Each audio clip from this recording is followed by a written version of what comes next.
All right, good morning, everybody. So we found out this morning that Commissioner Thompson is not attending this morning. What that means, according to what we've researched with regard to a quorum, is since our membership is 7, we have to have at least 4 people to have a quorum for an official meeting. So we will not be formally conducting a meeting today. We will not be taking any votes. We will not be conducting any business since we don't have a quorum. It is my intention to call an additional meeting as chair sometime next week to conduct business, because there is business of this agency that must go forward. And we will be doing that. In order to facilitate that, we've got 3 commissioners here, so we're going to be having an informational session. We can take information.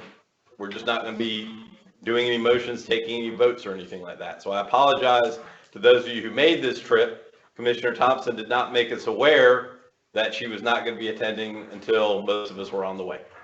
So I apologize to that. So we're going to be conducting things on a slightly less formal basis. And I will essentially just be, as chair, sort of running things as we go. So we're not going to have a meeting statement because we're not having a meeting. We're not going to be having an agenda formally. Not going to ask for any sort of adoption. I will invite, we have some individuals who wish to give us information, and so I'm going to invite forward Deborah McPherson. Ms. McPherson, if you want to come forward and let us know what you want to know.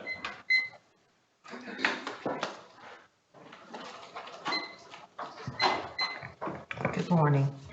I'm speaking to you again on a topic that I've spent a considerable amount of time and energy trying to educate the DDSN commissioners, legislators, and the governor regarding the abuse, neglect, critical incidents, and deaths occurring to individuals with disabilities served through Mentor here in South Carolina, as well as many other states. And for the benefit of Commissioners Unum and Blackwood, and new DDSN employees, I will refresh your memories. After I finished my term on the DDSN Commission in May 2014, I received information that caused me to question whether we as commissioners had been given full information by the former DDSN state director surrounding some of the deaths and abuses that occurred in Mentor facilities. Former DDSN commissioners were never made aware or voted to approve the previous 2 freezes on Mentor admissions placed on July 7, 2010 and September 7, 2011.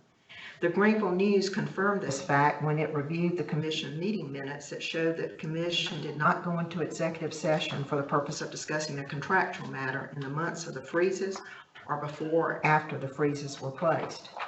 SLED began asking questions about the deaths in Charleston Mentor homes in February 2016. Rick Mundrett, a reporter with the Greenville News, began writing his 3-part series regarding the abuse and deaths occurring in South Carolina Mentor homes, which was published 7 months later on the front page of the Greenville News. And I would encourage you to go back and read those articles if you haven't. I made my first presentation to the Commission regarding the deaths and abuse occurring in Mentor homes on February 18, 2016. As usual at the time, the DDSN Commission was not aware of these concerns until I made my presentation at that February 2016 Commission meeting. I was so concerned about the abuse and death information I learned about that I sent a letter to Governor Haley on March 8, 2016. I then made numerous phone calls to the governor's office staff that resulted in several commissioners being interviewed and eventual involvement of the state OIG office and the audit of South Carolina Mentor. I believe all these efforts led to the Commission in placing its 3rd freeze on admissions at Mentor at its March 2016 Commission meeting. Following the placement of the 3rd freeze at the March Commission meeting, 2016 March Committee meeting, I continued to make presentations at Commission meetings regarding my concerns of care in March, April, June, July, August, October, November, and again in January 2017. So you can see I have not quit. I spoke at the November 2016 Commission meeting regarding responses given by the former state director to questions raised by Senator Thomas Alexander about Mentor at a Senate Finance Subcommittee meeting. The former director indicated she was not aware of any sanctions against Mentor in other states.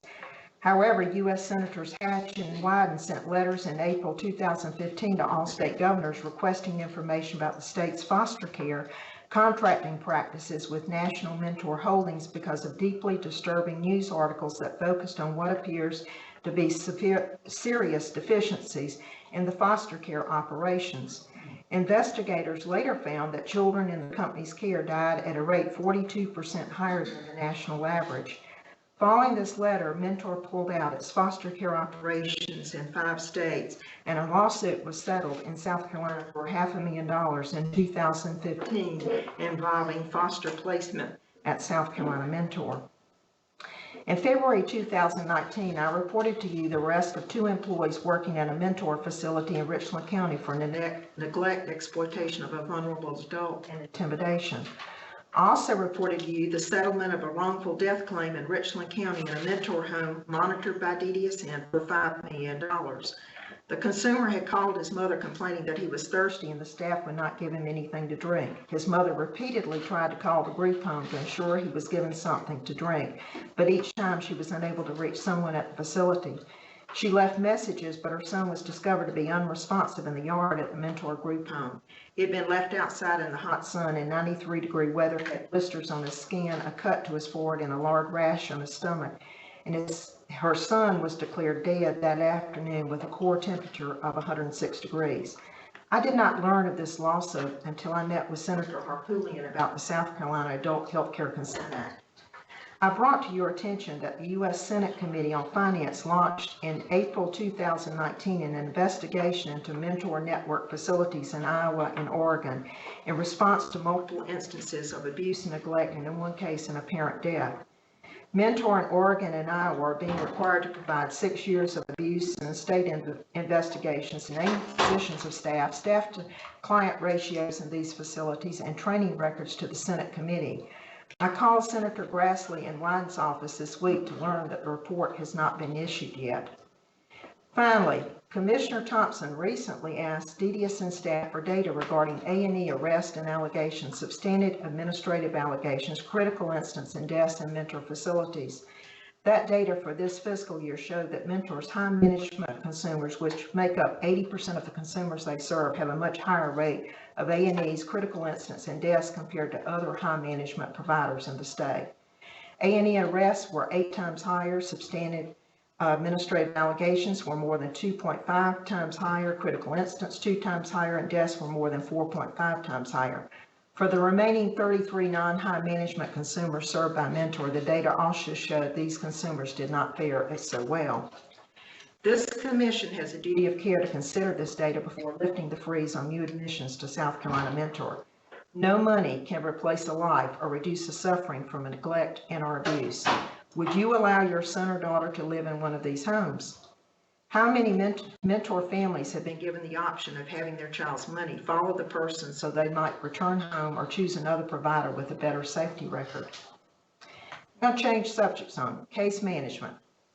It's the foundation of the DDSN service system, and without case managers, plans are not developed, services are not authorized, and the provision of needed services are not monitored.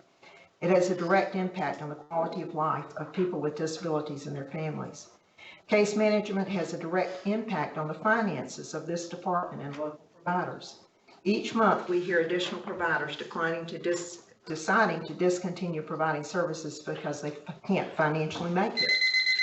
And I question how the rates of reimbursement for this service were computed when DDSN has not submitted Medicaid cost reports for several years. Why has this commission not requested a meeting with DHHS Director Josh Baker to discuss this matter before more consumers and their families and providers are negatively affected? And I listened to the recent Commission Finance Audit Committee meeting online when a statement was made that DHHS has acknowledged its rates of payment for services have been too low and need to be adjusted. Rate adjustments need to be made immediately before more providers stop providing services. And I don't know if you'll let me talk about final rule. Deborah, Deborah, just as a courtesy to everybody here, I appreciate you keeping an eye on My last comment is on final rule, and I know you're talking about it today. That's good. I appreciate it. There'll be another meeting for you to say it. Mentor, case management, and final rule are on my target right now. I understand, Deborah. Thank you as always. All right, next we'd ask Kevin Wright to step forward.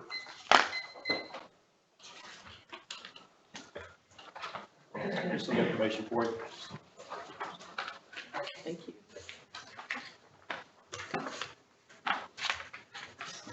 First, I would like to thank you for giving me the opportunity to speak today. I'm Kevin Wright, I'm the State Director of Sarcon Imports. I'm here to talk about current and going forward. First of all, I have provided you some documents as far as things that I really want to cover in there as far as the bullet points. One key area is our leadership. I'm going to provide you some names. First of all, myself, over 20 plus years of experience. This is our new leadership team. Now, Kim McCann, who's a business manager who's had 20 plus years of experience. Dr. Christian Martin, ton of experience in providing behavior supports here in our state, over 20 plus years of experience. Jamila Falls, QI manager, over 15 years of experience. Douglas Martin, area director here in Columbia, over 13 years of experience. Anthony Wise, area director here in Columbia, over 20 years of experience. Ben Whitaker, area director in Greenville, over 20 years plus years of experience. Shannon Watson, Charleston area director, over 15 years of experience in the human services field. I identify those names briefly because we made some key decisions as I became state leader. I need to make sure a director was in each region. For example, Charleston.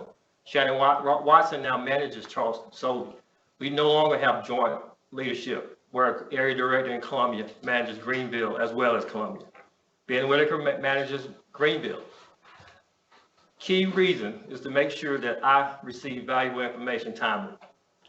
Being in that, I am one who also visits homes. I go directly in home in each region, make sure staff are communicating with me if they have concerns. Next step, infrastructure, is we employ 4 behavior analysts, not contracted, employed. We realized that we do have challenging people in our program. We need to make sure the training was appropriate and it was timely. 3 of those analysts are board certified. One being Dr. Christian Martin, who's our clinical director, who decided to work directly for us, and one soon to be certified board certified analyst. We increased our training. We realized when we provide supports to people in group home with high management behaviors, training was critical. And as we will note in trended data, our training for our staff has increased over time, percentage, especially in our administrative intercourse that tackles training people on the abuse and neglect and timely reporting. With that behavior support process, we increased our nursing capacity. We have a LPN staff here in Columbia, 2 full-time LPN staff, as well as an LPN staff in Greenville and in Charleston. People in our program are getting older, and we realize that. So we're trying to be more proactive. So that was critical. The next bullet, we really just focused on our staffing. Highly important that we continue to support people with high management behaviors, and we understand that. So we increased our accountability. I sit on a call every Monday and Friday with my area directors, and we discuss staffing. I don't know many providers that can tell you a lot about the staffing. I can tell you the hours that are worked in a home, in every home across the state. If there are variances, area directors are directed to report that to me immediately. That's the accountability piece. We hire staff and we expect them to do the right thing. Well, we all know when we leave homes, we have to have that respect, trust, and that culture was important. And that's what we instill in our area directors, make sure they got good information and timely. With that culture change, we also realized that we need to enhance our partnership with DDSN. The together approach was critical. I can name some leaders right here in this room that have responded timely to me. When we need to make fast decisions about people in our program so that we can avoid those bad incidents, I feel more supported. Not every person in our program. Our goal is to keep every person in our program, but sometimes we have to make the fast decisions to keep them safe. And having a partnership like we've established with DDSN has been really helpful. So I need to make that note. Then the next point was really connected to Mary and I getting together shortly after she joined as state director. She asked me, What is it that we need to do to move forward? And we talked. The first thing that she did was she visited the homes. She spent time with me. She spent time with the staff, and we communicated. And we came up with some ultimate goals. And a lot of those goals were connected to the items that I just discussed. Increasing our behavior support capacity, supporting people and training staff, making sure our staffing was in place, programmatic items, making sure plans were individualized. There were times when I knew that we were not going to score as best as we could have and wanted to with our review processes, but I shared with my team, I wanted to make sure plans were individualized, and we need to take our time to make sure processes were in place, that every person around the table was there. And that happened. And it takes time with those behavior plans, but we've accomplished that. And you will hear that as part of being connected to the 6-month plan that we just completed. And my last quick note, and there's a lot of things that I could have shared today, but based on time, it's an open invitation to you as commission members to visit the homes. I will take you there. I know where they are. I want you to meet the people that we support. We have a lot of family members who still enjoy and love what we do for their loved ones. And we have a lot of people in our program that we love, enjoy, and do and want to continue to do for them each day. We were placed on a freeze in March of 2016. Almost 3.5 years later, we're still here, still motivated, still competent, and definitely feel we deserve to give people an opportunity to choose where and with whom they live. And we want to be a part of that. So I thank you for your time, and I just felt that it was important enough for me to get up today and share my thoughts in reference to us continue to move forward. Thank you. All right, next item that we're going to go to, I'm going to ask Commissioner Blackwood to give us an update about the Finance and Audit Committee meeting that we had earlier this week. No, ma'am. No, ma'am. I'm conducting this meeting. I'm not acknowledging you, ma'am. Okay, No. I'm a member of the public. I understand. I'm a taxpayer.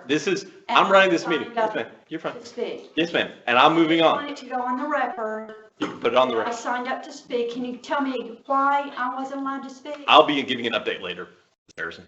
Okay, on well, that. will you tell me now why I wasn't allowed to speak? Because I'm, as committee chair, it is my job to run the meeting, and at this point in time, I'm moving on to the next item on the agenda. But doesn't the Not policy even an agenda. allow individuals No, in the ma'am. public to sign up to speak? It is not without limit, that policy. Can you tell me what that limit is, please? I'll be giving an update later on. It's, Yeah, I just want to go on the record that my constitutional right to speak at a public meeting yes, ma'am. You has can, been denied by a lawyer, by a member of the bar. yes, ma'am. Commissioner Blackwood. On August 9th, Finance and Audit Committee met at the request of the agency, and myself and the chairman participated in the meeting. We reviewed travel regulations for disabilities and special needs boards and contracted service providers that were shared by the South Carolina Office of the Comptroller General mid-June. Specifically, meal reimbursement rate per day is not to exceed $35. It was previously $25. For out-of-state travel, meal reimbursement was not to exceed $50. Previously, it was $32 per day. We also reviewed and discussed procurement requirements for local DSN boards and contracted service providers, another change based on state law. The state law says that solicitation limits as defined by the Consolidated Procurement Code is now $10,000 or less. Previously, it was $2,500 or less. Small purchases not exceeding $10,000 may be accomplished without securing competitive quotations at the prices are considered reasonable. For purchases between $10,000 and $1 to $25,000, 3 written quotes will be required. We also reviewed a draft spending plan and agreed to hold regular finance audit subcommittee meetings the second Thursday of every month at 3:30, unless time change needed to be scheduled. A vote was not taken during the August 9th meeting, subcommittee meeting. since we didn't have a quorum, but as the chair of the subcommittee, I agree that DDSN should share these directives as soon as possible with providers and boards to comply with the state law. I do want to emphasize that the caps that I've outlined are not requirements, that the individual agencies are not required to change to the higher number that I've outlined, and can set their rate at where they deem appropriate. That's my report. Commissioner, any questions for that report? And so what I would ask in anticipation of the follow-up meeting is that we'll prepare some written motions for submission at that meeting that's going to be set to go forward with regard to that. All right, I would ask Lori Manis to step forward and give us an update on case management, please. Great, thank you.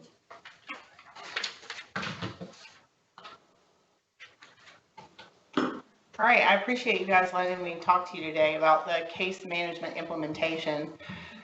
For some history, we implemented waiver case management on July 1, 2019 at the direction of DHHS. This is a new service that was added in the case management realm that requires increased contacts for people that we serve. Specifically, it's monthly contacts for people, quarterly face-to-face visits in people's residences every 6 months. And it also allowed us to bill when we have people who are hospitalized. The other case management option we had did not allow that. In order to get stakeholder input, we had drafted new waiver case management standards that were distributed for public comment back in April. And these standards were approved by the DDSN Commission Policy Committee on June 5th and the full commission on June 20th. We did 7 trainings around the state at various locations to try to get providers ready for the implementation of waiver case management. 2 of those were Skype meetings so that we could kind of adjust for people who didn't want to travel. And we also recorded one of those trainings, and it is located on the DDSN portal so that people could go back and watch it for reference, or that new staff could look at it.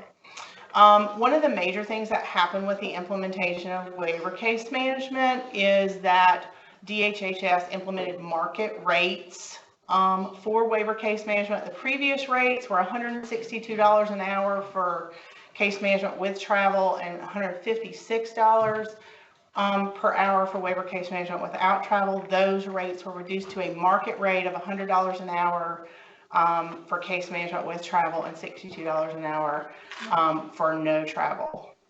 We need to remind everybody that those rates were the rates that we Correct. reimbursed. So we were reimbursed, but we were paying providers prospectively for case management for waiver people. With the implementation of waiver case management, we've gone to full retrospective pass-through payment for all case management services. So anything that we bill DHHS, we're passing directly to our providers at the new rates. As we look at the new rates, kind of a general break-even point is a case manager needs to document case management activities 4 to 5 hours a day. Typically a 7.5 or 8 hour work day. There are some charts in your binder. You guys are used to seeing these charts about productivity and where people are related to case management. The billing for July was very promising. One of the things that I think is really telling is we had 75% of DDSN waiver consumers that are attached to providers that are billing at over 70% of the previous monthly payments. If you look at that in retrospect, a year ago, only 13% of consumers were with providers that were billing at that rate. So we really have providers that are doing more, documenting more, billing more as we move into this. To prepare for this implementation, we had a lot of efforts to ensure that we had the smoothest transition possible when we moved to waiver case management and full retrospective payment. Some of the things that we did was we did formal technical assistance visits with 17 providers that were performing at like the 50% or below rate. We had DDSN program staff as well as internal audit staff, actually do site visits, talk with them, and help them work on strategies for effective increases in billing. The other thing is we did system-wide training with 28 other provider case management staff, just to help the case manager learn about billable activities and the need to focus on appropriate documentation. In addition, in April, May, and June, for April, May, and June, we actually did it all in June and July, but for April, May, and June, we looked at simulated billing, and we tried to correct any errors and Medicaid ineligibles for those people prior to retrospective billing, so that when people started running invoices, they wouldn't have to worry about making those corrections. So there was kind of a big effort to try to clean some things up for providers before we got to retrospective payment. We have had 3 providers that have chosen to terminate their contract for case management. There has been no provider since the last commission meeting, so you guys all knew about these 3. DSN Advocates terminated their contract on 5/31. Fairfield County DSN Board has terminated their contract. As of today, all of their active cases have been transitioned and moved to alternate providers. And Colleton DSN Board is going to terminate their contract effective 8/31. We knew that before the last commission meeting. They have about 38 active cases that still need to be moved, but they have held a provider fair. They had a lot of participation from other providers who came in and they invited consumers and families to meet the new providers in order to offer choice of providers. So we still have 38 cases that we are going to transition, but I've been assured that they'll be transferred by the 31st. On August the 8th, all of the new retrospective invoices, including an error report and information on Medicaid ineligibles, were made available to providers. We have taken the responsibility of analyzing every provider's invoices. They actually have 3 invoices for case management because there's 3 types: MTCM, state-funded case management, and waiver case management. So we're looking at all of their invoices, including their error report, and then providing them with an individualized technical assistance meeting and report that tells them what their invoice says and the things that they need to do to correct any errors and any follow-up that needs to happen for people that are Medicaid ineligible. We will develop clear procedures for providers to individually do this analyzation themselves for their August billing data. We just thought it would be good if we did it for them. We worked with them on what we found so that when they go to do it themselves, they are a little more autonomous. How long does it take somebody to fill out one of those invoices? To file one? Yeah, to fill it, I mean, No, so the invoice. that's not a billable activity. The invoice is generated electronically. Okay. And basically, they just have to sign it and upload it to an RBC system. Now, the analyzing is, on the invoice, it tells you we didn't pay you for these units and we paid you for these units, but the person's not Medicaid eligible this month. So that analyzation takes a little bit longer to try to figure out what happened with non-paid units and with Medicaid ineligible units, but that's kind of a once a month thing.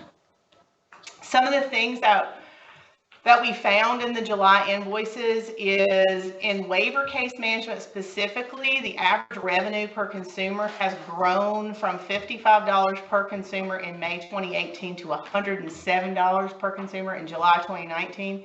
So that's a 94.5% increase. Basically what that means is the amount of activity that was documented and provided in case management in May of 2018 equaled $55, which is a lot less units than $107. So we kind of have seen an uptick in the amount of service provided. As you guys will recall, y'all approved a 60% safety net prospective payment for waiver case management for 3 months. So we made that 60% safety net payment to folks in June for July.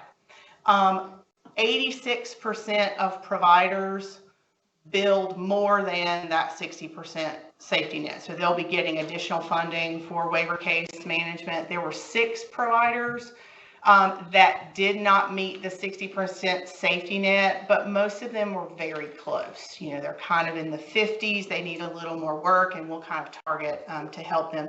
The other thing that is important to note here is the 6 providers were very small. So even though it was 86% of providers, those 80, the people that met more than 60% were serving 93.5% of our consumers, right? So the providers were small, the bigger providers met that. The other thing that happened is MTCM is a state-funded case management for people that are not Medicaid waiver enrolled. The revenue stream of MTCM has grown from April 2018 from $54,000 to $149,000 a month. That's like a 175% increase.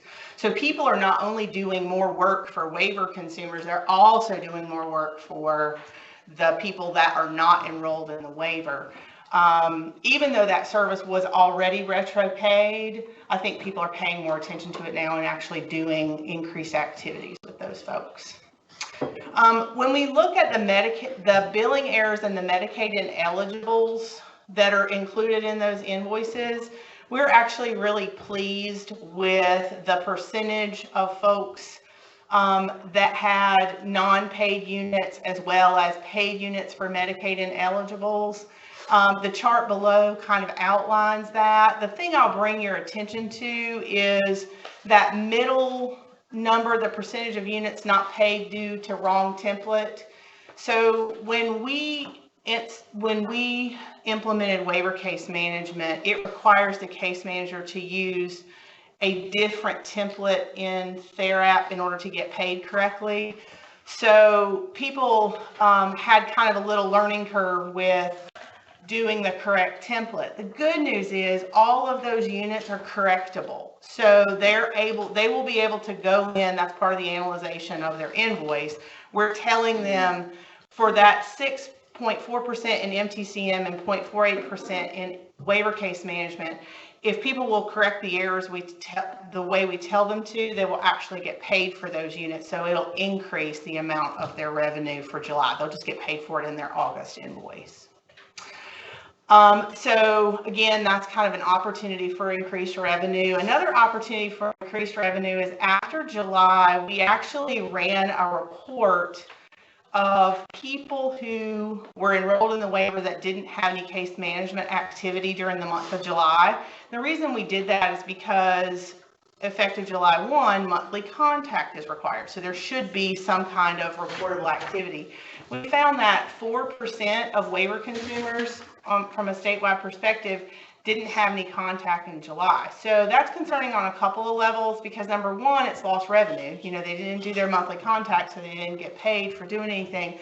But it's also a compliance issue, and it's a lost opportunity to serve and connect with the people that they have on their caseloads. So do you guys have any questions for me? Okay, great, thank you. All right, thank you, Lori. Okay, next I would ask Joyce Kimmery to come forward with an EI update for us. That is good.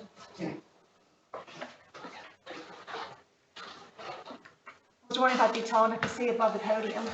I'm glad that I am. You can come out from behind it. There's no requirement that you be stuck behind the podium. Okay, I can do that too. Whatever's comfortable for you. I actually like to be pretty casual if that's okay. I just keep coming up. I'm not a big fan of podiums. So. I appreciate that. And I'm just so excited to have the opportunity to tell you a little bit about what's going on in early intervention. I made notes for myself. I don't know what you have inside your packet, but there's my notes. If you guys can't hear me, just let me know. Have I scared you yet, Rufus? Okay. Yeah, just make sure you're talking up loud enough for the recording to get. I am kind of a low-voiced person, but I'll give it a try. So there were two main changes that happened to our early intervention system starting in July. The first change was that our 0 to 3 consumers were moved to DHHS, and they assumed the fiscal responsibility for the BabyNet consumers. Our 3 to 6 population, which are the population that are our DDSN consumers, those providers with our boards went to a fee-for-service model, which was a big program shift for our 3 to 6 consumers with our boards. So under BabyNet, they are billing through the Bridges system. So instead of billing through us and getting a payment the first of the next month, they were going to be billed through Bridges with batch payments. So DHHS will gather up those payments and as one group and send out batch payments to all providers, boards and QPLs. With the batch payments, there were a couple of system glitches, which happens in any new system, and the providers had some issues with getting paid for that first payment. The first payment was made around the 22nd, no, batch the 22nd and made on August the 2nd for the dates of service for July 1st through July 20th. Then the next batch payment was issued last Friday, and there should be another batch payment tomorrow. So they are working the kinks out of that system and getting to where payments are coming on a more regular basis. One of the issues with the batch payments is the providers are getting a lump sum, and there hasn't been the ability to reconcile those invoices with what was submitted and what was paid. But DHHS is working to provide individualized emails to all providers that will provide remittance for what was submitted and what was paid so they can reconcile their claims and find out if they were paid appropriately for what they submitted. So that's been the BabyNet glitch so far. BabyNet's working to smooth that out and to provide that with providers. We are providing assistance as requested and answering questions as they come in from our providers. BabyNet has, they're providing weekly Medicaid alert bulletins. Those generally come out on Tuesdays to all providers. We also send those out from DDSN just to make sure that we have widespread coverage for our providers. And of course, we're there to offer technical assistance and answer questions about the bulletins as they come out. There have also been a series of webinars for our providers. The webinar tomorrow, a webinar next Thursday, those are covering current topics for BabyNet, such as changes in the CPT codes, changes in some plan services and payer sources that are needed, and updates to the BabyNet manual. We send those alerts out when they go out for the webinar dates. And the webinars are posted to the DHHS website within a week or so after the webinar is completed. Let's see. I think that's all going on with BabyNet. Oh, no, it's not. There's also been a question about being able to view reports in Bridges, whether or not they can tell about services that have been entered, using some monitoring for productivity throughout the month, and whether or not there's just oversight with the reports available. The Bridges system was not developed to have that capability. There are some canned reports in Bridges, but it's not giving providers exactly what they need.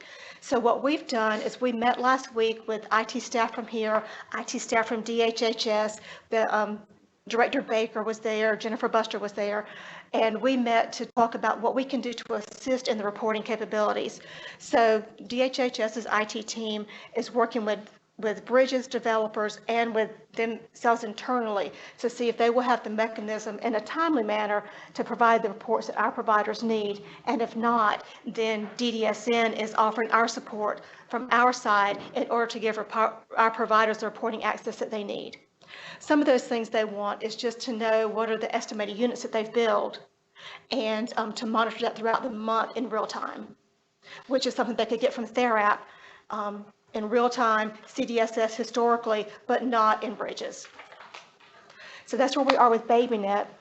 With DDSN, of course, we moved to the fee-for-service model, which is a big system change for our boards, but I think they're coming along okay. It's you are billed for your units as you provide them, and then that billing is processed and you're paid the next month. You guys know that. But the little glitch that we had was non-paid units for BabyNet services rendered prior to July 1st. So we did have less than 1,000 units that were billed in July, but for services that occurred even months ago. invoices ran last Thursday. We became aware of that problem on Friday and have worked out a fix this week with our finance staff and our IT staff. They've done an amazing job. And what they are going to do is to regenerate invoices. And if the provider has a discrepancy between their paid units and their non-paid units, they will be able to resubmit that invoice and be paid next week. Which hats off to RT and finance because they did a great job with that. And the billing logic in CDSS has been changed so that that won't be a problem going forward if notes are entered late, because early intervention does not have that requirement for a 7-day late entry. They're allowed to bill up to a year. So we will be able to go in, not me, but CDSS will be able to go in and grab those notes and pay for those, even though the service occurred when it was on our watch. We do not have a lot of reporting data just yet to see how we did, because some of the non-paid units and some because, all that 65% of the consumers are now with BabyNet, so it's hard for us to compare where we were a year ago to where we are now. But we've been working with Ben and with LaKenya and IT and Rufus and myself to kind of judge where we are. And I've been reaching out to providers who, in my estimation, would be underperforming still to offer some technical assistance and some feedback, and we'll continue to do that. That's all I got. How was it? Okay. Thank you. Yeah? Any questions? Or is it more comfortable being out from behind? A little. First time in front of the commission, we were a little nervous about how I would do. I never worried. Thank you, Joyce. Thank you. Janet Priest, if you please come forward and give us an update about HCBS regulation implementation.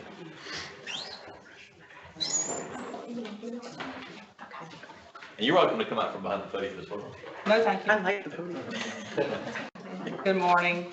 I'm here to talk about the home and community-based settings final rule, which you've heard about before. There was a presentation in May of this year on the settings rule. Just as a little bit of background, the settings regulation was issued in January 2014, became effective in March of 2014, and compliance is expected by all states by March of 2022. There are 5 key provisions or qualities of settings that settings must have. They must be integrated in and support for access to the community, be selected by the individual, ensure the individual's rights of privacy, dignity, respect, and freedom from coercion and restraint. They must optimize autonomy and independence in making life choices, and facilitate choice with regard to services and supports and who provides them. There are some additional requirements for provider-owned or controlled settings, which are that each resident be afforded a lease, have privacy, including lockable doors and choice of roommate in their setting, that the individual has freedom and support to control their own schedule, activities, including access to food at any time. The person can have visitors at any time, and the setting must be physically accessible. The regulation specifically identifies some settings that are presumed to have the qualities of an institution. Those are those settings that are inpatient treatment facilities, those on the grounds of or immediately adjacent to a public institution, and those that have the effect of isolating individuals receiving HCBS services from the broader community. For South Carolina, the definition of settings that may have the effect of isolating, which is the last bullet on the previous slide, was provided to DDSN on May 8th, 2019, and it is when we have 2 CRCFs that were formerly ICFs sitting next to each other, those disability-specific apartment complexes, settings surrounded by a locked fence, and 3 or more waiver settings clustered together that are operated by the same provider. So the state's definition of those settings that may have the effect of isolating and for all of the settings were included in a quality review process, which was presented to the public or to stakeholders via webinars on June 5th and 7th, 2019. This presentation was by DHHS, and feedback was accepted on the process. I will mention here that the statewide transition plan is currently going through a public review comment period. The comment period began August 12th. It will end September 13th. Providers have been informed of the public meetings. The first meeting was August 13th in Greenville. 2 more meetings are scheduled, one tonight in Charleston, North Charleston, one next Thursday, and there's a webinar next Tuesday, which is available online. Information about those settings has been posted on the DDSN website, so if you're interested, you can take a look. So when I presented in May, we had 127 settings that had been identified as those having the qualities of an institution. Since May, we've done some work toward final rule compliance. Case managers throughout the state have been trained on person-centered thinking so that they can plan differently for people and support people differently. We have scheduled person-centered thinking training for all residential and day staff. That's important for them to be able to understand and comply with the settings regulation. We've updated all providers on the status of implementation with the regulation. And then we notified the specific providers operating those 127 settings that their setting had been identified. We let them know if additional information about the setting was needed, and then we asked them to notify us if our identification of that setting was in error. So as a result, we're now down to 119 settings. So there were a couple of settings that had been misidentified. For example, we had identified a setting as being surrounded by a locked fence or gate. They do have a fence, it's in the backyard, and it is not locked. So they were removed from the list, okay? There was one provider who had 4 settings, and all 4 of their settings got to come off. So the settings these 119 settings will have to kind of go through a heightened scrutiny process. So initially in 2014, when CMS issued the regulation, their intent was for CMS to review evidence for every setting identified nationwide. Now, as of March 2014, they are allowing settings that may have the effect of isolating to avoid a heightened scrutiny review if the state identifies that the setting will be fully compliant with the regulation by July 1, 2020. They also decided that instead of all settings, they would identify a sample of the settings that are presented for heightened scrutiny. So for us, that means that we have 10 settings that are on the grounds of or adjacent to an institution that will be sampled, but they will have to go to CMS for review. We have 109 settings, and hopefully all of them will be compliant by July 1, 2020, and none of them would have to go for heightened scrutiny review, but any that will not be compliant by next July, but can be compliant by March 2022, will go, but will be sampled. So they will not look at every setting, but they will look at a sample. So for those 119 settings for heightened scrutiny, the process generally is that we're going to work closely with the providers to put together evidence that supports that they've overcome that institutional presumption. The evidence will be reviewed by a state review team, which is comprised of DDSN and DHHS, and there's an advisory committee who will be trained and provide consultation if there are any disagreements.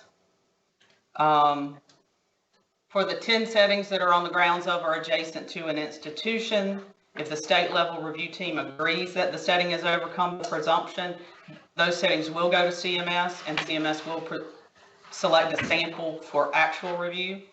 And if the state level review team doesn't agree, we'll keep going back until we change their mind. For the 109 settings that have the effect of isolating, if the state level review team agrees that the settings overcome the presumption and full compliance can be achieved, there are no further actions. If the state level review team disagrees that the settings overcome the presumption, then the setting may be resubmitted to try to get them in without going any further. Or if the team believes that they can achieve it by the end of the compliance period, we will submit that information to CMS, and CMS will select a sample of those settings to review. Again, we hope that that is very few. So I've talked to you before about the way CMS is, requires states to document its transition process. One is the statewide transition plan. The other one is a milestone document, which lists the state's progress toward completion. I guess they didn't trust that we would. So South Carolina's first milestone was that 25% of the state's residential settings would be fully compliant by June 30, 2019, and we met that milestone. The next milestone is 50% of residential settings and 25% of non-residential settings, and that milestone is December 31st. So to meet the milestone, we will take those providers that do not have a setting that is presumed to have the effect of isolating. We will work with those providers to make sure that their compliance action plan fully addresses the settings regulation. We will ensure that their cap has been implemented, and then we can say that they are compliant, with the note that the provider has to maintain that compliance, and that will be evidenced through our contract compliance licensing day and residential observations, which are done with all of our providers. So the next steps for DDSN is we're going to have develop and discuss technical assistance plans with each provider not operating a setting that may have institutional qualities. We'll provide assistance as needed because we need them to achieve compliance so that we can meet our second milestone. We'll have to develop that second milestone list, and concurrently we'll work with the 10 settings on the grounds of or adjacent to a public institution so that we can have a package of evidence ready for state level review. And we'll also concurrently be working with the 109 settings so that we can have evidence packages ready for state level review. So, any questions? Yes. Of the 109 that have the effect of isolating, how many of those have the effect because they're clusters of 3 or more settings together? I don't specifically have it broken down, but that is the vast majority. The vast majority. There are, yeah, the vast majority. There are a couple of fences, but most of them are clusters. Who did you say set the milestones? The state set the milestones. So the agency or the legislature? DHHS, sorry. Gotcha. And I know you guys sent us the definitions and stuff that you collected from other states. Mm-hmm. And I did look through it, but I'm not sure. Did any other states define effective isolating in terms of having like 3 homes clustered together? Not that we could find. Many states defined it as the setting. So earlier in the presentation, I talked about the qualities of the setting. Most states defined it as those qualities. So they basically said, if you're missing any one of these qualities, you have the effect of isolating, therefore, you're in the heightened scrutiny loop. And they have done it by a self-assessment. So one of the first things done in this process, which was done 3 years ago or more, We did a self-assessment. there was a self-assessment that each provider did for their settings. So they may have identified it through the self-assessment that was the case, or they may identify it through ongoing monitoring. So if you had, in our world, that would mean if you had a contract compliance review that found a specific indicator missing, you would be considered to have the effect of isolating. I just feel, I'm no expert on this, but it feels to me like South Carolina is shooting itself in the foot by imposing this requirement or definition of effective isolating that says 3 or more clustered together, when that's unusual among other states to determine that 3 or more clustered together has the effect of isolating. So we're subjecting more of our providers to heightened scrutiny than necessary. Before the March 22nd guidance, 2019, March 22nd, 2019 guidance from CMS, when there was change in the way states defined it, our number was between 9 and 1,200. That would have fallen into the category of needing heightened scrutiny or going through state level review and heightened scrutiny. So we see the change very positively. Oh, I agree. I completely agree that the March change was positive, but I still feel like by adopting an overly restrictive definition of what it means to have the effect of isolating, we're still subjecting some, I mean, I just don't see 3 homes clustered together as meaning that that has the effect of isolating. And nor does CMS.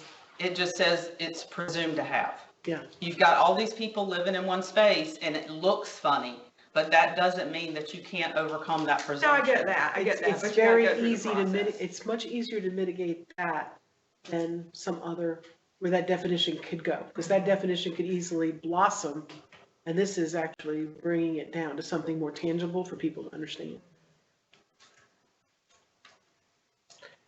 But was CMS the source of the specific 3 houses in close proximity, or they were just the more generalized language? They were generalized Setting that language. suggested. So prior to the March 2019 guidance, CMS was more prescriptive.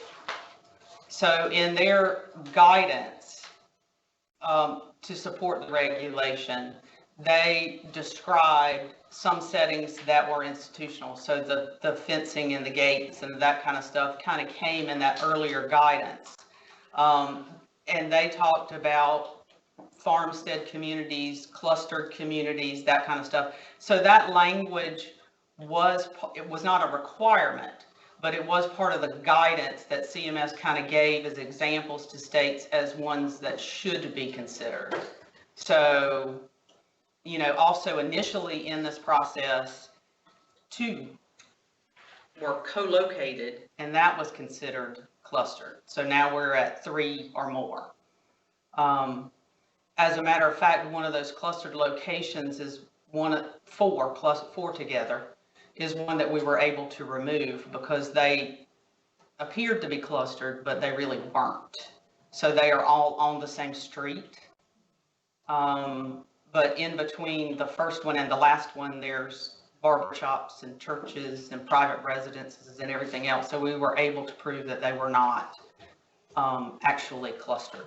So we're kind of talking about the, for lack of a better way to say it, the compound kind of principle, where you've got all these houses just together and the community's not interspersed. Yeah, I guess I just, this is for whatever it's worth, as I think about where I would like my son to live, it's a cluster type community. That's exactly what I'd like to see built for him. It's a community that has 4 or 5 houses, each of which house a few kids. And it's got a community area and a pool and cafeteria, kind of like the nursing home where my mom lived last week. I think that's exactly what he would love and thrive in. So I just want to make sure that our state isn't discouraging by adopting this rule that is more, and I know the rule is the rule and, you know, you didn't write it. But by adopting this rule that is more prescriptive on what might have the effect of isolating than would have been necessary per CMS regulation, that we're not discouraging the development of those types of communities that I think. Well, honestly, we're actually thinking that it's the actual opposite, because it could have been more on the programmatic issues. And here we can say that now we can look at each house, even if it's 3 of them in the row, all they have to do is they have different staff. There's the bar for saying that they're individual homes is it's not very high. Then they go do different things. Because even if you did want to live in a cluster, I don't think if I was putting my child there, I wouldn't want them marching all to the same drummer either. You know, that they had a little bit of choice and go to different places. But if they were act as one gigantic group, you can't march that way. So I think that is basically what they were trying to get to. But it was before. I mean, it was even if they were across the street or in the same, they were even talking about in the same neighborhood. And we have a lot of settings that do that. But but this is not, our vision is to get every one of those 109 off the list before June. That is or we have to do it by March so that we can do the public hearings, because everything's got to be in the public hearing. But this is not a hard lift, I don't think. Okay. Thank you. Was there a motion? Was there anything that the staff was going to be requesting us to be doing? Yeah, we'd be requesting a motion at the next meeting Okay. with regards to the definition. Okay. Yeah. So if whatever we can do to get that potential motion in writing Okay. ahead of time would be very, very beneficial We to us. have it. Okay. We've got it. Okay. Thank you. Okay. All right. Would now ask for an update from Mary with regard to Mentor that we've already heard a little bit about today. Right, you did, and you have, in your packet, you've got you've got your detail, but I'm just gonna go over and kind of revisit history that they have been on for you since March, and I just call it a suspension of admitting privileges since March of 2016. And I came in September, started reviewing the programs in October. I had to go back to my calendar to get the dates, but I went over there 3 or 4 times. We also had a meeting here at our office to talk with the behavior analyst. Basically what I was trying to do is get a feeling for philosophy and looking at the houses, looking at the paperwork that was present, talking to the staff, trying to understand their level of understanding of who they were supporting. And through that process, and I don't know if the rest of the commission knows that my background, I have a lot of years in quality assurance, program review. I've done that most of my career. So writing plans for individuals is something that I have done. I was not an unqualified reviewer of programs, frankly. And through this, sitting down and talking to my staff and just going through these, trying to quantify a few, instead of looking at every indicator and going through and let's go look at I didn't want to revisit Alliant. I want to find what are the things we need to improve and let's measure that to get the behavior that we need to see. And basically it came down to a couple of, about 7 audit tests that we had. And the first one was staffing. Because if you did a review of incidents, the issue was frequently with a lack of staffing at the homes, that there was 1 staff when there should have been 2. So to make sure that if you say that this person needs X number of, or this house needs X number of staff, that the staff were there as they were supposed to be.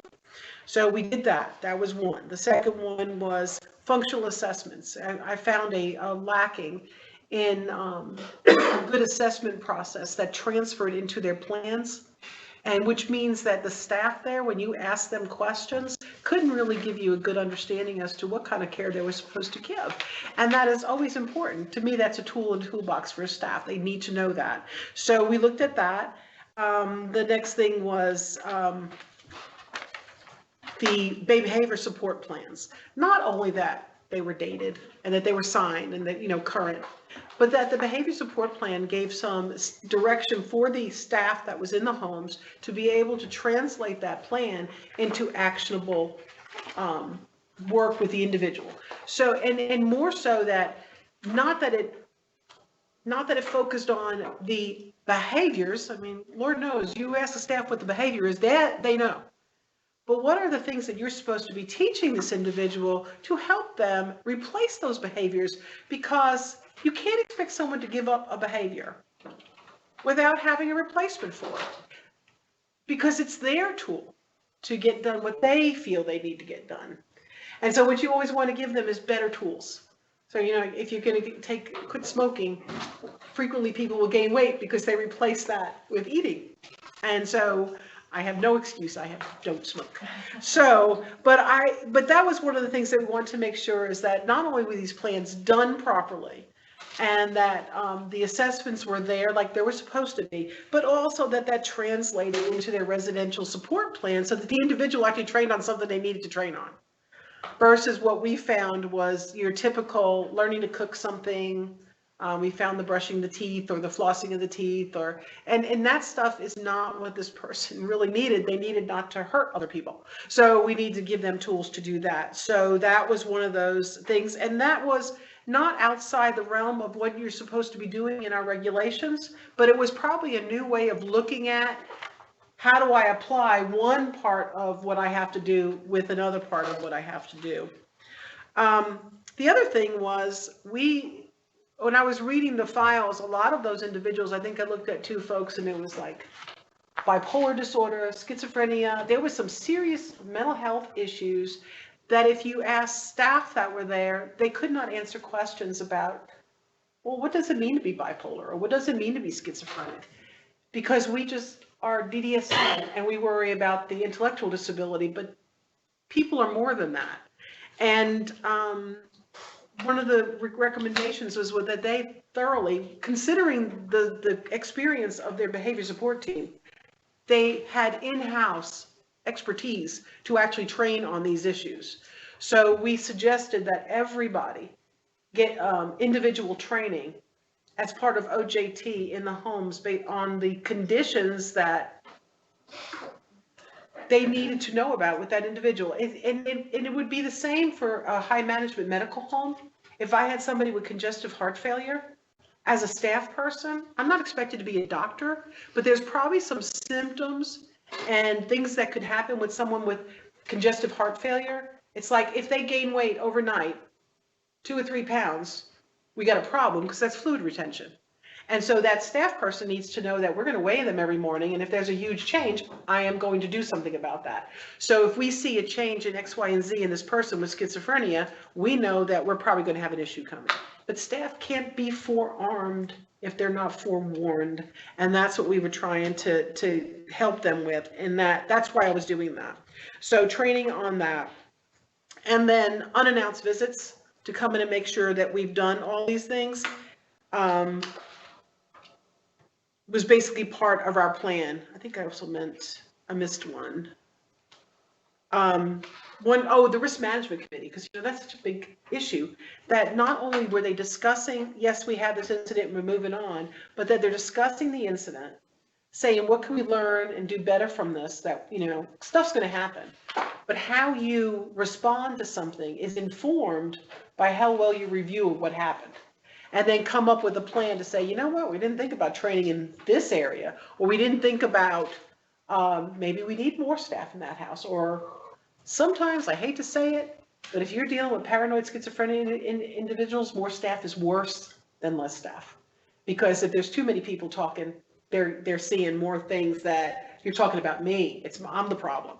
And so for them to monitor those red flags and to be able to implement corrective action prior to things actually happening again, which was something that I noticed after reviewing the incidents going back 2 years. I pulled the incident reports and I noticed that kind of the same thing was happening over and over again. So they weren't utilizing the information from a bad incident, which I hate to say, but bad incidents happen. But if you don't learn from them, that's where your problem is.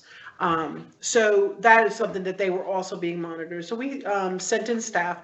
I think that what we did is in January, we had talks. In December, we came to the commission and God bless you, told the commission that of what I found, and that I believe with high management homes, we should have higher expectations because we are also paying high dollars to those homes, and told them what the model should look like. And we put together an audit plan, which was this: how are we going to go in there and check it? We started it in January. Okay, so it's a half a year. And, but January, we weren't expecting things to change because this is where we were just implementing, telling them what they're going to need to do, setting up the audit plan in February, and actually starting to measure stuff in March. So we weren't expecting 100% of files to have been gone through in March because that's impossible. But by June, we expected them to be done.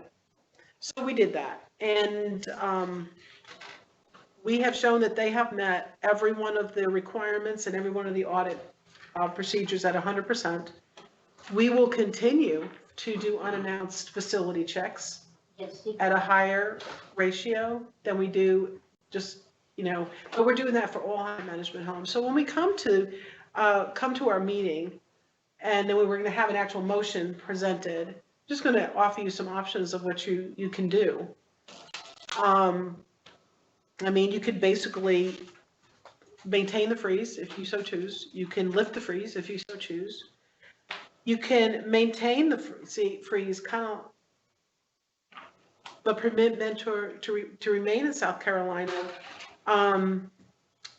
But you can also tell them that we're going to lift the freeze so you can fill your current vacancies, but we're going to ask that you not expand until we can have at least a year's worth of data to show that we have maintained this course. But there's a second motion that has nothing to do with mentor. Well, it does, but it doesn't. We have found that this is a good way to operate. The model's good. People need more training. We know that we can't cut down on abuse and neglect until we put our effort into our DSPs. Because you don't hear managers getting arrested, you hear about DSPs getting arrested. So if we don't focus our effort more on our direct support staff, you've done that one with the raise, that's good, but now we got to get more focused training in there, and we've got to target them better. And so we need to be able to roll this model out. I would like to start with all our high management homes, do the program review, do the work, and get them in the same mode so that they're following the same protocols and we check the same things. And then eventually just go full bore with it. Because there's people out there in what we don't have called, quote, high management homes that have behavior support plans. Are we integrating their behavior support plan into the residential program? We are doing that now with a new residential plan that we're working on through the quality measurement work group. I've totally lost my thought process there. And then when you get to in starting September, we're going to look at our indicators and we're going to see what do we want to measure to drive behavior we want to see. And that's where we want to go with that. So we want to roll it out to everybody. And that would be also, well, you know, it's not just about lift and freeze, not lift and freeze, or kind of splitting the baby, which I think is probably the best choice, which would be my recommendation.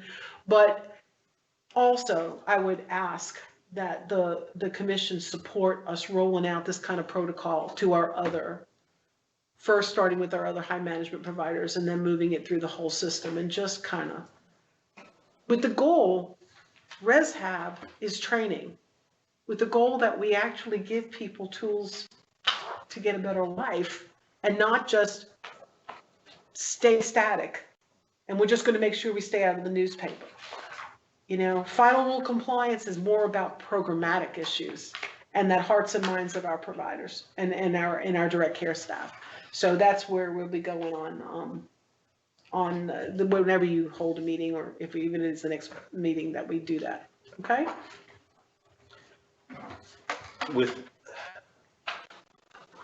the changes that have been in place, can we account for why there's still Well, a higher A&E rate? Well, it is, if you take the whole year as a whole. So- All those numbers we gave you are total. Okay, I gotcha. So But- the numbers don't necessarily reflect the changes. Not necessarily, because you since can't say the program failed.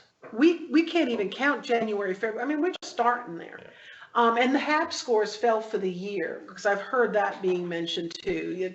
The residential habilitation score fell like 0.5%. But it wasn't even during the review period. Yeah. Their ResHab review was in December 2018, and it goes back a year, not forward a year. So that's really not quite there. But also, if I looked at the April, May, and June numbers for A&E, it is, they're much lower than they were in the first part of the year. So, and do I take them and compare them to everybody else at this point when I'm trying to improve their scores? Or do I look at their scores and say that from the second part of the year, going back to the first part of the year, they have a 24% decrease? I mean, statistics are what statistics are. I pulled July's numbers. We had 3 reports, I can't remember, alleged A&E, okay? So these are reports of A&E. Out of those 3 reports, 2 of them, SLED didn't even take the info. Now, they're in our system as an A&E, okay? But SLED didn't take the report for 2. And they didn't even vet those 2 to the ombudsman's office, okay? The third one was an injury of unknown origin, and it was vetted to the ombudsman office, and it was self-reported by the individual to the ombudsman that they fell in the bathtub, and they just didn't tell anybody. So, you know, we pulled the reports. So I'm thinking also, we talk about shooting yourself in the foot. I'm thinking that more detail is a little bit better on some of these things. So I think by the next meeting, I'll go ahead and review all of the A&Es from them and to find out how many were vetted, how many were. And, you know, I do know that they had arrests. I get it. But we have an upstate provider that had 2 arrests over the last year. So we don't, I mean, stuff happens. It's how you react to what happens is what's really important. And I guess it's sort of the same thing. You can't judge them based on the stuff before, but to what we have after. Is right. that sufficient? Do we know? And the reality is, it's tough to say 3 months for anything. I know, but I do understand that, but they're they're in our 20% of lower providers, but that's 20%, and that's more than just mentors in there, and they're not the lowest provider. So I think that what we have seen since we've started this is their second half of A&E reports is less, 24% less than it was for the first part of the year. A small amount of data, I understand. I mean, the really tragic thing is I wish we put this stuff in place back in 2016. Unfortunately, quite frankly, that didn't happen under the previous executive shoulda, woulda, director. coulda, you know, I mean, at some point. It would be wonderful to say now we have 3 years of data since 2016. But I do need to say, changes. this, we have never had somebody, Julie Cook was our reviewer. The door was never closed.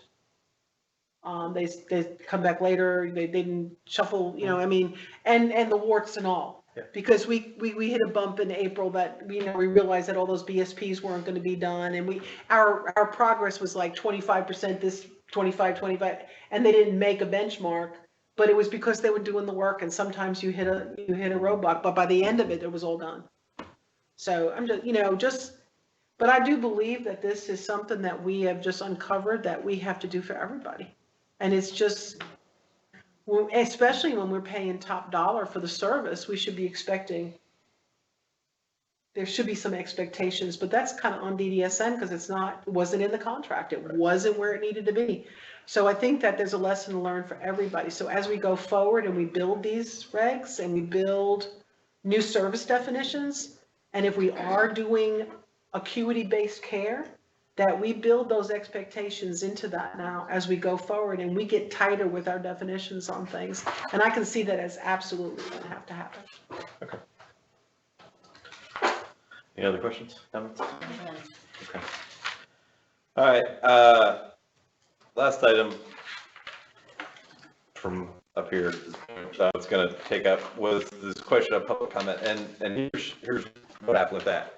In the time that I've been on the commission, I've seen public comment change fairly radically in how it was approached and done.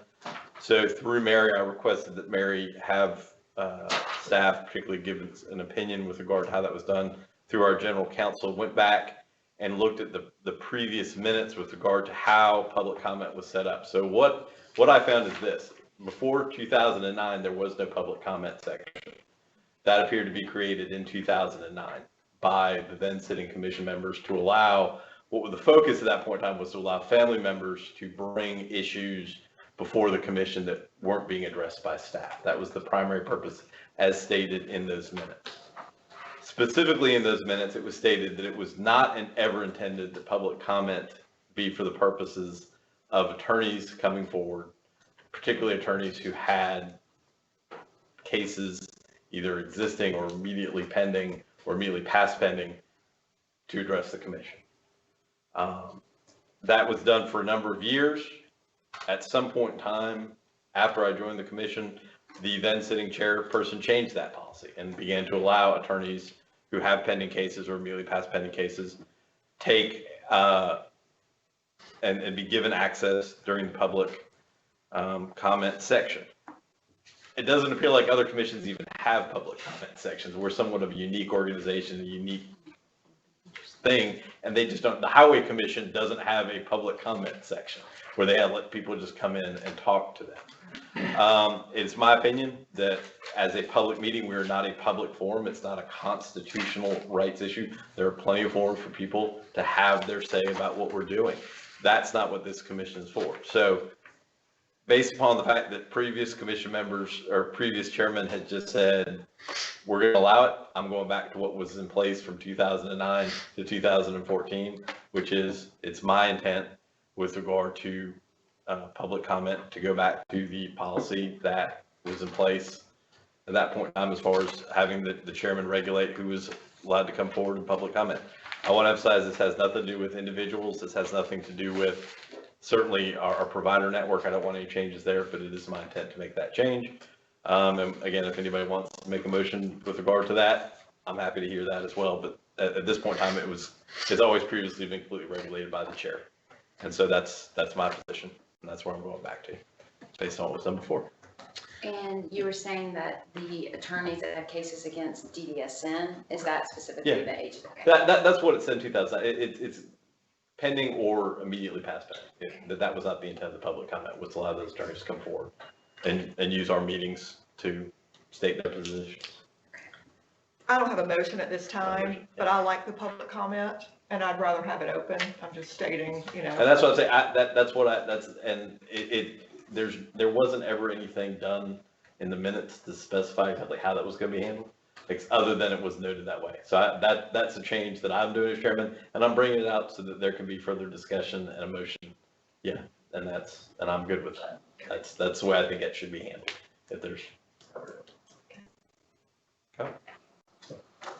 All right, Chris, could you come forward and give us a financial update and a spending plan update? Sure. Appreciate the opportunity. Under tab 7, find the financial update. And I just want to give a couple, background or initial comments regarding this document. First of all, kind of new in the state system. I've never worked for a state agency before, so I've got some learning curve to do as far as what we have autonomy to do in our accounting practices versus what the state dictates to us. For y'all that don't know, we don't have our own audit here, our own financial statement audit. We are part of the state's comprehensive annual financial report, or CAFR. As a result, all of our numbers are rolled up into their audit, and we're just a column in the schedule. So we don't have our own audit. The issue is, obviously, if I'm over here in an independent agency making accounting changes and they don't agree with it and we roll it up to them, that would not be good if they did not agree. So one of the things I will state is that we're almost a cash basis agency here, which is not a very accurate mechanism of knowing where you're at any given point. In other words, if we don't collect the money, put it in our bank account or pay it out of our bank account, it doesn't go into our activities. That's a horrible way to do business. And so I don't know if I have latitude to make those changes or not. All of your provider network is more sophisticated than that. So we need to look at that because it really impacts our ability to give you reliable information. Small example is in our year-to-date actual expenses. There are 3 payments to our providers for July because we pay them prospectively. So we've got 2 payments that we pay them for half months year-round except for June. In July, they're actually ahead 1 payment, and then every month thereafter until June, they get 2 payments. So we're constantly have more expenses in our numbers than are proper. And there's some issues with payroll timing as well and how that falls with pay dates and holidays and so forth. And then of course on the cash and revenue side, we don't recognize receivables. So it's not very accurate, but Pat and I are huddling up about this. We're hoping that we can make some definitive decisions on this in the next month or 2. Additionally, we would like to look at the format of this report and make it a little bit more useful. I don't find it very helpful, honestly, as a CFO to manage by. We need to build in revenue information. We need to make the comparatives more meaningful, and also provide cash information to you guys so that you know. I seem to remember July when I was on the county board. July was always considered a really good month because we got those 3 payments. So I mean, yeah. So that's kind of bothersome, but we're doing the best we can. It's hard to turn turn the Titanic on a dime. So, I mean, we've got to figure out, how we can start moving towards progress here. The other thing is in the budget. That is just some roll forward information. It does not reflect the spending plan that we're going to present to you here in a minute that has not yet been approved. And some of that budget information needs to be tweaked so that when we're comparing the actuals, it's more meaningful. Let's see. So basically, with all that being said, through July, the first month, we are under our budget in regards to expenditures based on our spending plan, not our authorization level. So what that means is we're authorized to spend almost $800 million, but our spending plan is only $718. You'll see in a minute, though, the one I'm presenting for this year is much higher than $718. The reason is, for example, state plan services, we're required to pay for all state Medicaid plan. That information's never been recognized in our financial statements before. Only the 30% match has ever been recognized. So we've got 70% of almost $80 million not even recognized in our books. And so Pat and I are working to try and tease that out as well. But anyways, that's pretty much my financial report. Again, I'm hoping at the September meeting that you'll see some progress here. It won't be perfect still, but hopefully after several months, you'll see a big improvement and more reliability there. Any questions? Spending plan, tab 8. Okay, so first of all, I'd like to acknowledge all the help around me to get this done, because this is a very involved and tedious process. First of all, I'd like to thank Nancy Rumbaugh, who's our budget director, interim budget director. She's done a lot of heavy lifting to help get this document together. Pat has been very key in helping me understand a lot of the numbers and flow of things here at the state level. I do understand a lot of the provider impact, but there's a lot that goes on here that really isn't provider related. And then of course, Ben Orner's team, they crunched a ton of numbers to help us start dialing in on our state plan numbers. So I'd like to acknowledge those three in particular. One thing I would like to tell you is that this budget does not include incremental funding or expenses related to the 2% cost of living, the compression increase, the $600 bonus, or the state retirement increase. We don't have those numbers yet. And so instead of estimating the revenues and estimating the expenditures, we just decide to leave it out and come back with the revised spending plan when that information is known.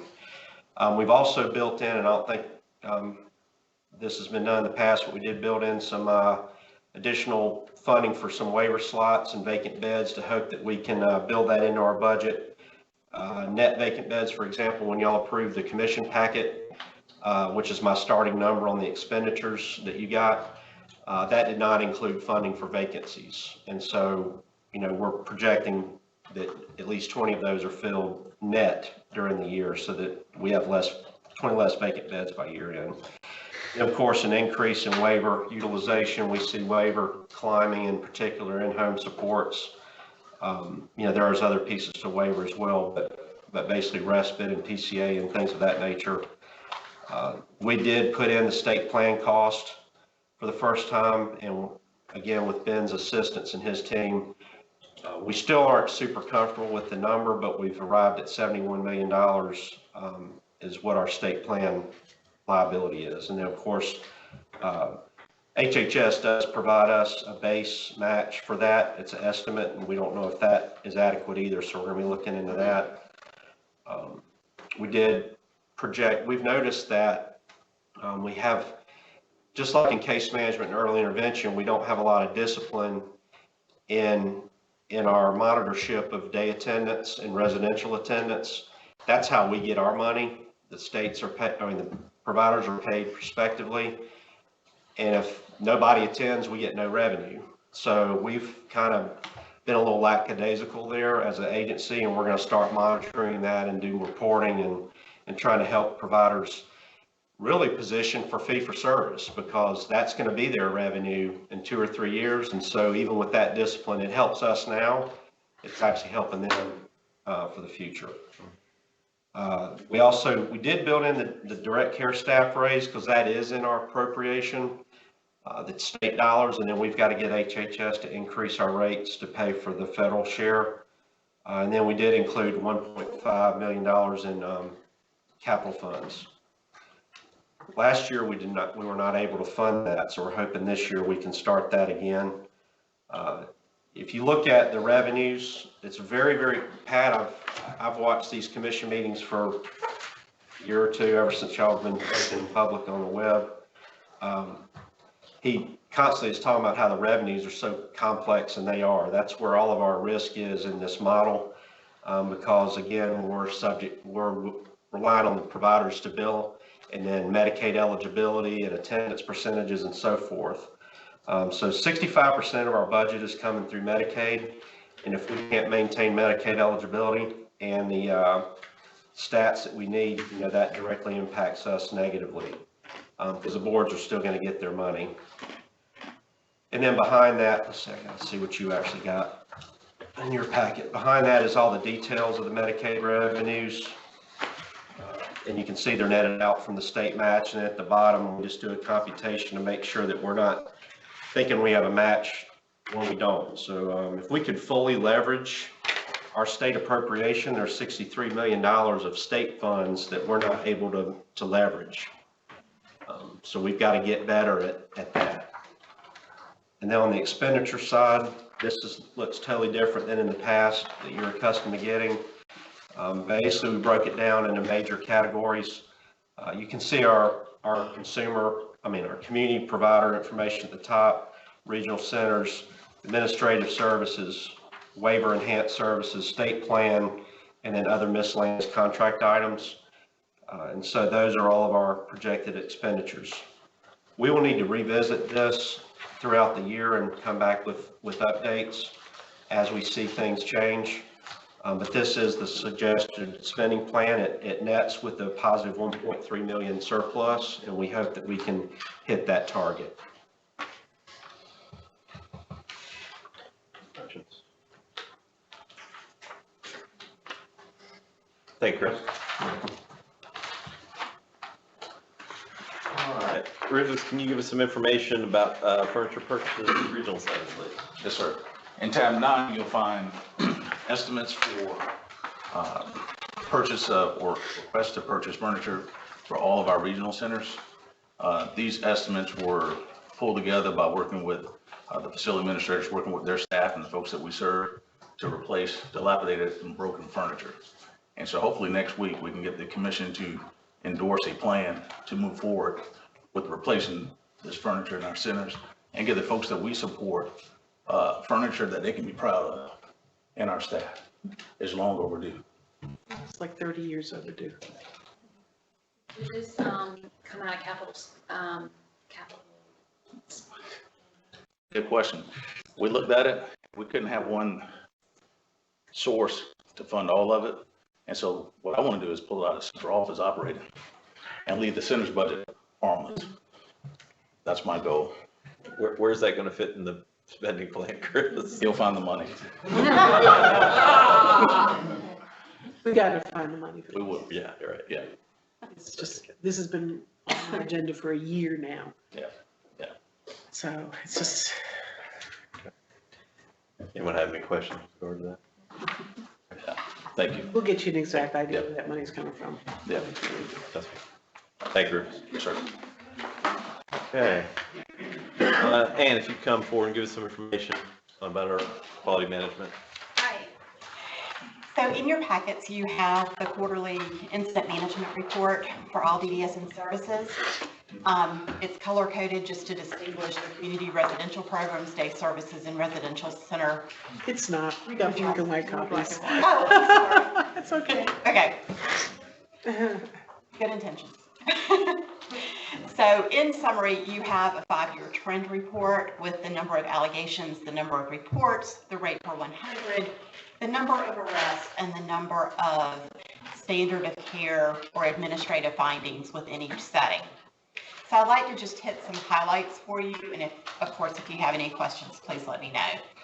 For community residential abuse, neglect, and exploitation, the number of allegations actually dropped in fiscal year 19. They dropped 6% to a total of 546 allegations. The number of individual reports also dropped. They dropped 13% to 352, which is below the 5-year average of 368. Please keep in mind that the number of individual reports is always, well, typically going to be lower than the number of allegations because there could be multiple allegations within one report, depending on the individual circumstances. When we look at the rate per 100 for community residential allegations, it's at 11.4, which is pretty consistent with the 5-year average. And as we look at the number of administrative findings or standard of care findings, we have a drop at this point, but often those reports come in late or later as the ombudsman staff or DSS goes out to complete their investigation. Those reports are typically a couple of months behind. So we do expect that to increase. Typically, the standard of care issues run at about a 28% rate for verified allegations. That can range from rude behavior, the amount or the temperature of food, to rights issues or people not getting the service that they need at the time they need it. So for day services, the number of allegations actually went up in this past year, 14%, but it is still consistent within the 5-year rate. The number of reports went up 18%. The 5-year average is 65.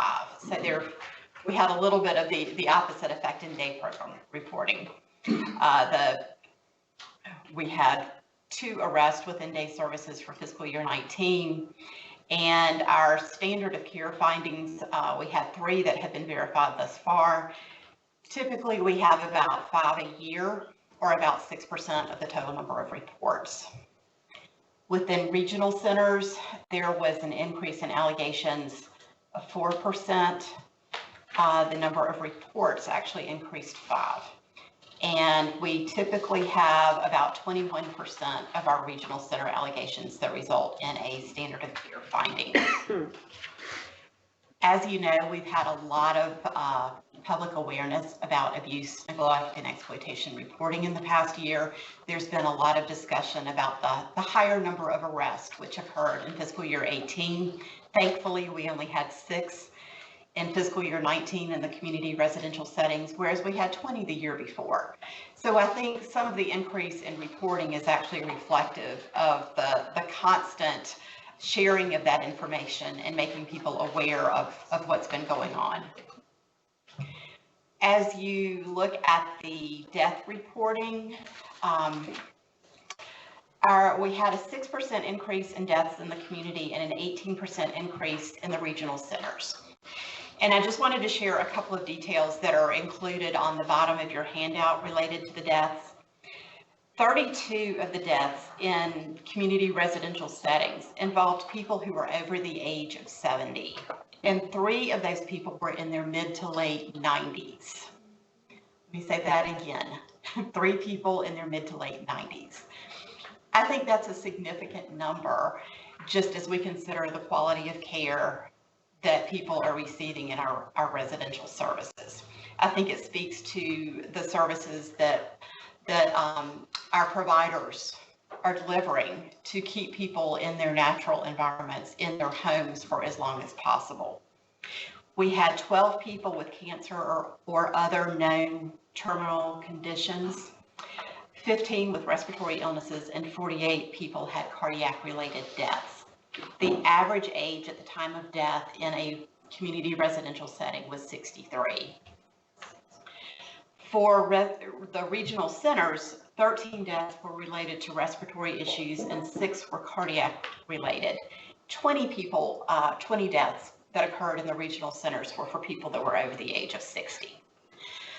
I would also like to point out, as we look at the percentage of increase in the regional centers as opposed to the community, and note that while many of our providers facilitate hospice services and continue to keep people in their homes when they have a terminal illness. We have other providers that will discharge to a regional center. So the death actually gets reported through the regional center, even though the person may have only been there for a month or two, and the rest of their time in residential services has been in a community setting. As we move to the critical incident reporting, the number of critical incidents that were reported in community settings dropped by nearly 16% from fiscal year 18 to fiscal year 19. As you look at the trend data, we also had a pretty significant drop from 17 to 18, and that can be attributed to a change in the reporting directive.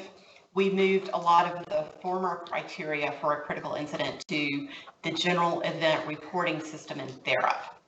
We are continuing to monitor those incidents through THERAP and keep track of what's going on, but the reporting system changed because many of those event types were not actually the result of a staff action or inaction. It was just a medical event or some event that happened in the person's life, but not necessarily caused by any activity on the staff part or the agency. For the regional centers, the critical incident rate dropped by 9%. Again, there were a high number of medically oriented events that were previously recorded as critical incidents, and now they are in the general event reporting on THERAP. The rate per 100 dropped from 14.9 to 9.6 in the community and from 20.6 to 18.6 in the regional centers.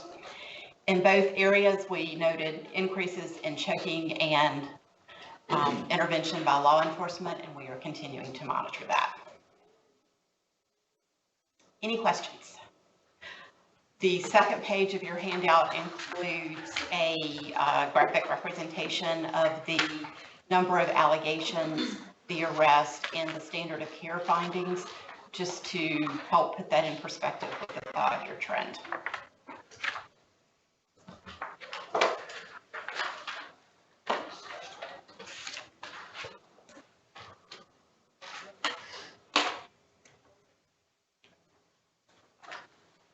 Anything else? Any other questions? Thank you. All right, Mary, anything that you want to think Gloria from an executive director standpoint? I think.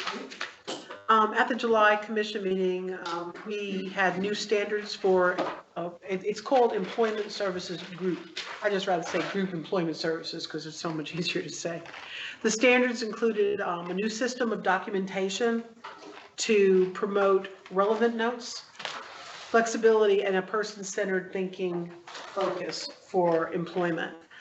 And to try to focus our staff on competitive integrated employment, basically, even if it's in the group setting. We'd like to recognize and thank Babcock Center's Aurora Young Smith, Carol Wells, and Tri-Development Center Shannon Wood, along with the teams there, for participating in a trial to test these new processes. It's always best when you test them first. Their input and feedback, we were able to modify the process to make sure that it met the staff's needs as well. Because if you don't meet their needs, it doesn't get done. And because of their time and their investment, we believe the changes are going to make a real difference in those we serve, and we can better monitor the service itself, because again, we still have to be monitoring these notes. So I want to say thank you to those folks. Thanks to the Babcock Center. Thank you to, okay, Ralph, is it Tri-County?